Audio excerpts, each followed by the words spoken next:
China से भी युद्ध हुआ तो इस बार आर पार की होगी, 62 वाला हिंदुस्तान नहीं है, हम जीतेंगे और उस खुशी में फिर चाइनीज पटाखे फोड़ेंगे। हाँ, पूरी दुनिया का परिदृश्य आप देखो, चाहे वो ट्रंप हो, पुतिन हो, आबे हो, वहां वाले हो या यहां वाले हो, आपको लगता है कि राजा का चुनाव प्रजा करती है। दरअसल 10-12 मल्टीनेशनल कंपनियां मिलकर के जिसमें चाबी भर देती हैं वो खिलौना चल पड़ता है। हाय हाय हाय हाय हाय, क्या सच बोल रहा है भाई, वाह वाह वाह। दो चीजें होती हैं बैंक का कार्यक्रम है, मैं बताना चाहता हूं। एक है बाजार, एक बाजारवाद। बाजार हर युग की जरूरत है, चाहे उसका फॉर्मेट कुछ भी रहा हो। बहुत अच्छे मारवाड़ी लोग यहां बैठे हैं, हम तो उस परंपरा के बाजार वाले लोग हैं। दुकान के दरवाजे पर शुभ लाभ लिखा रहता था, यानी लाभ तो हो लेकिन शुभ हो। आए है, क्या बढ़िया बात कही है, वाह। अब तो चीजें बहुत बदल गई। चालाक अर्थशास्त्रियों ने सारे समीकरण उलट पलट कर दिए, चुंबक के गुण बाजार में भर दिया और मनुष्य को लोहा बना दिया। बहुत अच्छा, बहुत अच्छा। लेकिन कुछ चीजें बदली भी हैं, जैसे इंडिया डिजिटल हो गया। अब आप न सिर्फ 1 करोड़ का लोन 59 मिनट में ले सकते हो, बल्कि 59 करोड़ का लोन लेकर के 1 मिनट में भाग भी सकते हो।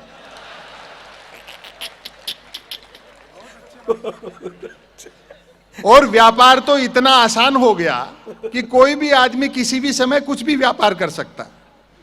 अभी मैं पिछले दिनों दवा की दुकान पे गया, दरअसल तबीयत खराब नहीं थी, एक्सपायरी डेट की दवाइयों पे डिस्काउंट चल रहा था। संयोग से उस दिन धनतेरस थी। दुकानदार मेरा परिचित था, उसने मजाक कर ली, बोले यार आज त्योहार के दिन भी बीमार पड़ गए क्या? मैंने बात संभाली, मैंने कहा ऐसा नहीं है, 2 कारणों से खरीदारी करने आया हूं। एक तो आज कुछ ना कुछ खरीदने का रिवाज है, और दूसरा पूरे दुकान में आज के दिन आप ही के यहां सबसे कम भीड़ थी।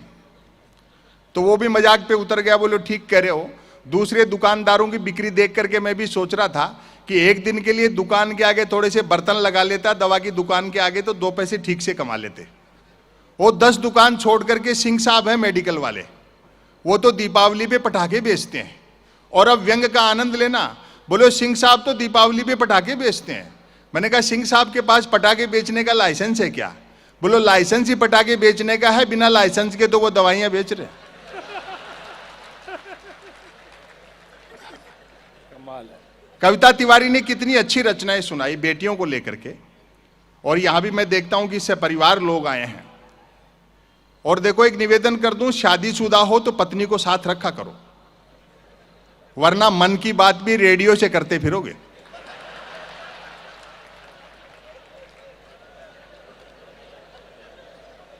वैसे भी औरत का त्याग, स्त्री का त्याग संसार में पुरुष से बड़ा है। वो पति ने डींग हाँकते हुए कह दिया पत्नी से, मेरा बड़प्पन देख जो तेरे से बिना देखे शादी कर ली। पत्नी बोली मेरी भी हिम्मत देख जो तेरे को देखने के बाद भी मना नहीं किया। हाँ। मीडिया के लोग यहां बैठे होंगे, मैं माफी चाहता हूं, हालांकि ये काम उनको करना चाहिए। लेकिन गलती उनकी नहीं है, दरअसल वो भी हमारी तरह देश की सेवा करना चाहते हैं। वो बता सकते हैं क्रांति चेतना क्या है, लेकिन कलम तो जेब में टांग दी, हाथ पीछे बांध दिए, तो क्या लिखे बेचारे। जिस पाखंडी की खबर लेकर के जाते अखबार में पता लगता है दूसरे दिन उसी का आधे पेज का विज्ञापन है आशीर्वाद देते हुए। अद्भुत बात है भाई। तो ये क्या कर लेंगे। लेकिन हंसा ये भी कम नहीं रहे साहब। यहां का तो मुझे पता नहीं, हमारे यहां तो अखबार 3 चीजों के लिए पढ़े जा रहे हैं, बिजली कटौती, उठावना और राशिफल। और रोज नए निकलते हैं। एक दिन तो अखबार के दफ्तर से 2 लोग आगे बोले संपत सरल जी नया अखबार लॉन्च कर रहे हैं, आप भी ग्राहक बन जाओ। क्योंकि अखबारों का अब कोई पाठक तो बनता नहीं, ग्राहक ही बनते। 1 रुपए में 16 पेज। मैंने कहा भैया रुपया चाहे 1 की जगह 2 ले जाए, लेकिन 16 पेज खाली दे जाए कर। फिर मैंने रिसर्च की कि इतने अखबार बिकते कैसे हैं। तो अचानक एक दिन एक अखबार के दफ्तर से फोन आया, बोलो संपत सरल जी आज आपका नाम हमारे अखबार में छपा। मैं बड़ा खुश हुआ, जी आपका अखबार कहाँ मिलता है? बोले हमारा अखबार कोई होकर नहीं बांटता है, जिस किसी का नाम छप जाता है दिन भर वही खरीद खरीद कर बांटता है।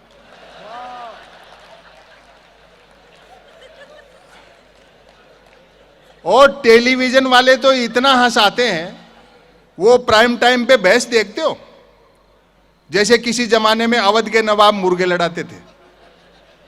अमूमन 4 जन बहस आते हैं, एक मुद्दे का समर्थक, दूसरा मुद्दे का विरोधी, तीसरा बुद्धिजीवी दोनों को हड़काने वाला, और चौथा एंकर तीनों को भड़काने वाला। और व्यंग पर आपकी तालियां उठेंगी, चौथा एंकर तीनों को भड़काने वाला। बहस होनी होती है गरीबी की रेखा पर और करते रहते रेखा की गरीबी पर। आजाद हिंदुस्तान में यह पहला मौका है जब से हमें समझ आई है, हम देख रहे हैं कि मीडिया का एक बड़ा भाग दिखता दिए के साथ है लेकिन है हवा के साथ। बहुत अच्छे, बहुत अच्छे। प्रधानमंत्री तो कदम ताल करते हैं तो भी मीडिया उसे मार्च पास्ट बताता है। मैं इस मीडिया की बेरुखी पर एक ताज भोपाली का एक शेर कहना चाहता हूं कि तुम्हारी बज्म के बाहर भी एक दुनिया है, मेरे हुजूर बड़ा जुर्म है ये बेखबरी। आए हाय हाय हाय हाय हाय हाय। समय हिसाब लेगा, अपने दायित्व का निर्वहन करना चाहिए। शिकायत मुझे विपक्ष से भी है, एक आदमी को इतना टारगेट नहीं करना चाहिए। आजाद हिंदुस्तान में पहला मौका है जब हमें पहली बार एक बहुराष्ट्रीय प्रधानमंत्री मिले।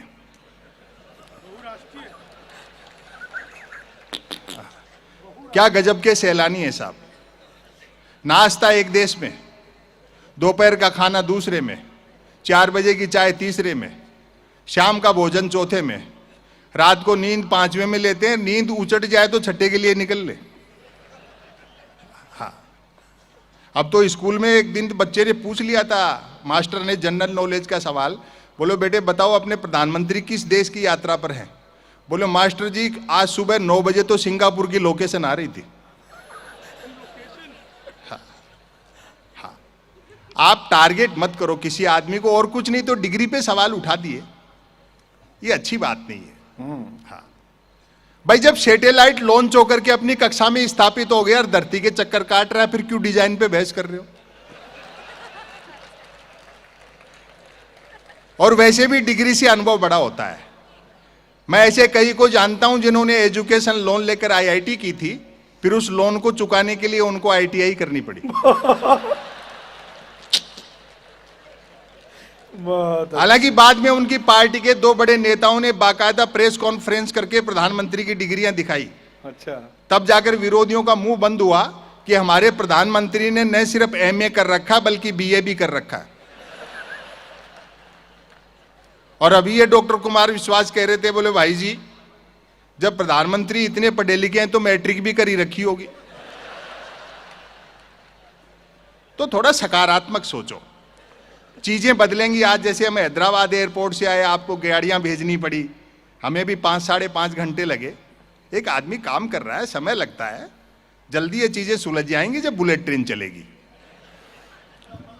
सुनते हैं उसका बुलेट ट्रेन का किराया भी कम होगा और वो सवारियां लेने भी घर घर जाएगी।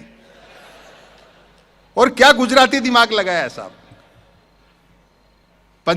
जापान के प्रधानमंत्री शिंजो आबे से बुलेट ट्रेन के लिए कर्जा भी 50 साल के लिए मांगा है। वो जानते हैं 50 साल बाद न देने वाले बचेंगे न लेने वाले बचेंगे। और बाई दी में 50 साल बाद किसी जापानी को कर्जा याद भी रह गया तो वो जैसे ही बुलेट ट्रेन का कर्जा पटाने बंबई उतरेगा, अपन उन्हीं की बुलेट ट्रेन में बैठ के अहमदाबाद निकल लेंगे। हमारे शरद जोशी जी ने एक बहुत बड़ी बात कही, हम भारतीयों को वह व्यक्ति उधार दे जिसका पुनर्जन्म में विश्वास हो। और साहब कह दिया अगले को, बोले बुलेट ट्रेन चुनावी रेल है, हमें इसमें कोई सवारियां नहीं बिठानी है, इसलिए फटाफट चला, भले पटरी वटरी बाद में बिछाते रहना। दरअसल हम चढ़ना हिमालय पर चाहते हैं लेकिन मुंह हिंद महासागर की तरफ है। क्या बात। मेरिट में अपनी प्राथमिकताएं तय नहीं कर पाते। 2015 में शिंजो आबे आए हिंदुस्तान तो मोदी जी ने बुलेट ट्रेन के समझौते पे हस्ताक्षर किए और अगले दिन शिंजो आबे को बनारस ले जाकर के 3 घंटे तक गंगा आरती दिखाई। अब आपकी तालियां उठनी चाहिए। 3 घंटे तक गंगा आरती देखने के बाद शिंजो आबे बोले, मोदी जी जब आप लोगों के पास इतनी फुर्सत है तो काहे को बुलेट ट्रेन चला रहे हो?